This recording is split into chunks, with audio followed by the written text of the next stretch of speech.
doing it for yourself. You're not doing it for your teammates. It shows how quick it is when you see there how much time Lars van der Haar lost in that bike change. My question today is, if an event that you completed is not uploaded to Strava, did it actually happen? And this can happen for so many different reasons. You know, you can have a technical failure. You can accidentally delete the event. There's so many reasons why things sometimes are not uploaded to Strava. But what do you actually do? Do you just do a manual upload? Just enter the details of your ride? Or do you just completely just take it as an experience and say, well, I've done it for myself. I don't need to do it again. I don't need to share this with anybody else. Or do you actually go and do the whole event again? 48 hours ago, I did my Rapha 500 challenge. Yeah, it seemed to go really well. Everything was absolutely perfect. I'll take you back to that morning and you can actually have a look at that for yourself. To even it out and really taking that section really quick now.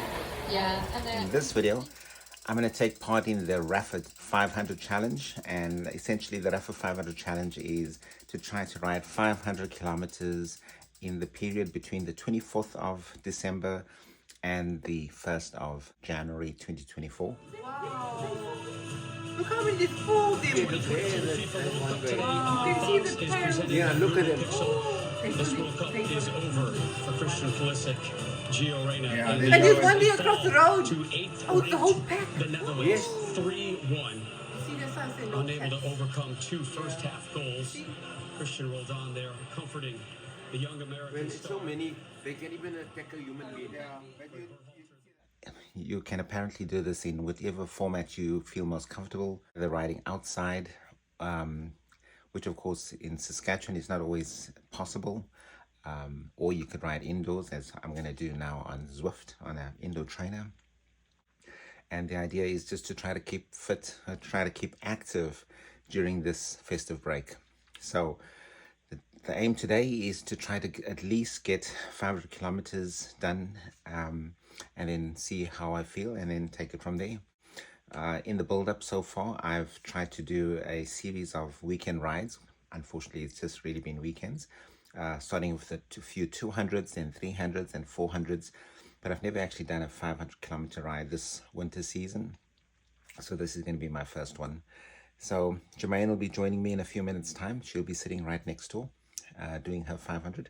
And she's also going to try and see if she can bomb it out in one single go. I'm going to ride today with Bernie. You'll see Bernie is going to be my pace partner.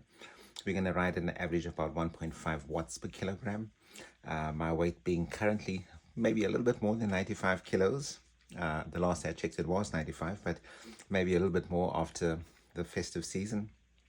So hopefully it's going to be a true reflection of what I can actually do. But I'm just hoping to be able to do the 500 today. And then, as I say, just see how I feel. If I can do a bit more, I will definitely go a little bit further. I've got the time, so why not put in the miles today?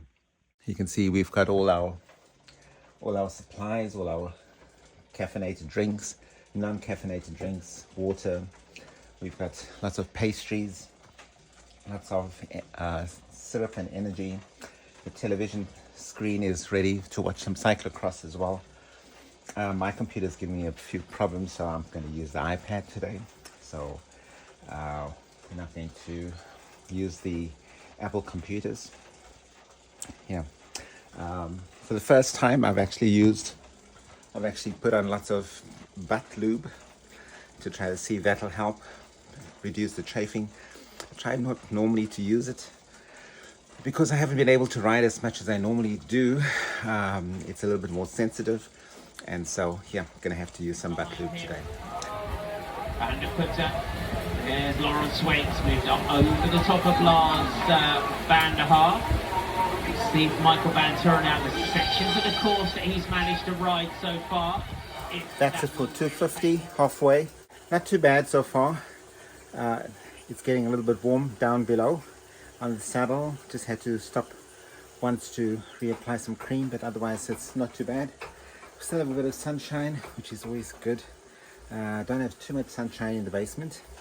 the best part so far has been the opportunity to be able to chat to other people on the ride. And there's a guy, Aidan, from Somerset West in Cape Town, who's at just over 400 kilometers. He's just got less than 100 k's to go to finish his Rapha 500. So yeah, I think that's the nice part about riding at this time of the year. There's just so many other people that are actually doing the same kind of thing. It's really quite motivating, and yeah, at least you don't feel so alone anymore. Yeah, and everybody on the ride is really supportive, giving lots of ride-ons, so it's really great. Yeah, so I'm just gonna have a quick coffee break. I've got 89 seconds left, and then get on with it. Jermaine is busy on the other side there. She's at 222 kilometers. She's looking really good, and yeah, we just looking forward to trying to complete this challenge today. It's quite up a section coming into it, because in order to get up a bank, you need to maintain your speed. You need to be able to accelerate before the hill and then keep that as you go up. So for these riders, another side right there when Michael went on these riders. That's the end of the Rapha 500 challenge. I finally got to the 500 kilometer mark. Yeah, so just some practical things. One way to try to save quite a lot of time is just to use the coffee breaks for your stops. So just, you know, they give you 3 minutes at a time. You can get it every 30 minutes if you need it. And go to the washroom. You can go and get something to eat. You can do everything you need to, and it just helps to keep the whole ride as short as possible. Yeah, you don't actually have to waste any time off the bike or chasing back on or doing anything else. Yeah, so I've used the coffee break and I still have 92 seconds to go, and I've just hit the 500 kilometer mark, so I'm super happy about that. Yeah, but the Rapha 500 challenge is an awesome challenge to do. Just good motivation to keep going during the Christmas season, help to keep some of those calories under control. Well, remember, you know, if you want to see what happens from here, if I carry on, if I stop, you know, join me again next week. I'll let you know what happens. But because the riders are having to choose their line at the top in the last couple of seconds, because we're about to get deeper and deeper every single lap. Low camera angle in the steps. This front group of 6 still very much together swing. however, at the end of the ride, I started to get really, really tired, and I had the intention to actually continue for a little bit longer, to try to see how far I can actually push it, if I can ever get back to trying to do 1,000 k's on Zwift. But I made the critical mistake of having a break, and so this is going to be a short, quick little nap, maybe 30 minutes to an hour, get back on and keep riding. Unfortunately, in that time, I switched off my power and accidentally also switched off the power to the iPad, and I didn't realize that I actually had done that. And so what happened was that my ride, which I had paused, and I just was standing on the side of the road in Zwift, also paused, and the power of my iPad lost power, shut down, and that was it. My ride is gone. Of course, once I woke up and I realized what my situation was, I immediately went to try to see if I can somehow revive or reconnect, but it was gone. So I thought, do I just continue on immediately? But I was feeling a little bit down, so I just thought, I'll just leave it. Maybe it'll upload to Strava anyway, you know, maybe there's some way. It is uploaded to the companion, so I've got some evidence that I actually did it. And I try to see if I can connect the companion activity to Strava, but no, it didn't happen. So after giving it at least more than almost 48 hours since I did the first one, I decided, well, let's just do it again. And this time, be really careful and make sure that I actually upload it correctly to Strava. There's Lawrence Waits moved up over the top of Lars van der Haar.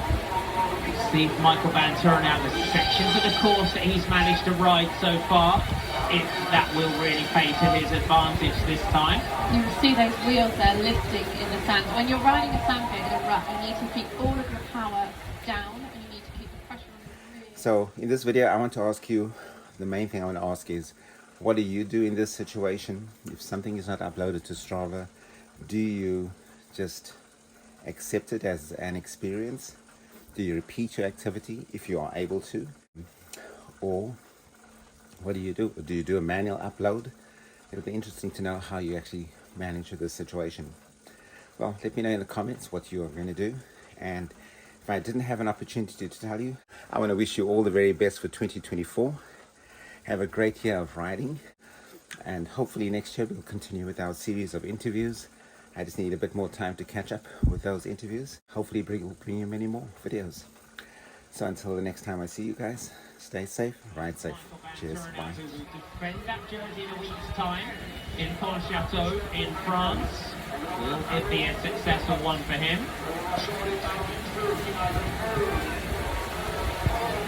The Pausausen big goal as he comes into the whoops, into the washboard here. You can see stepping over there, over the top, shows how fast as well.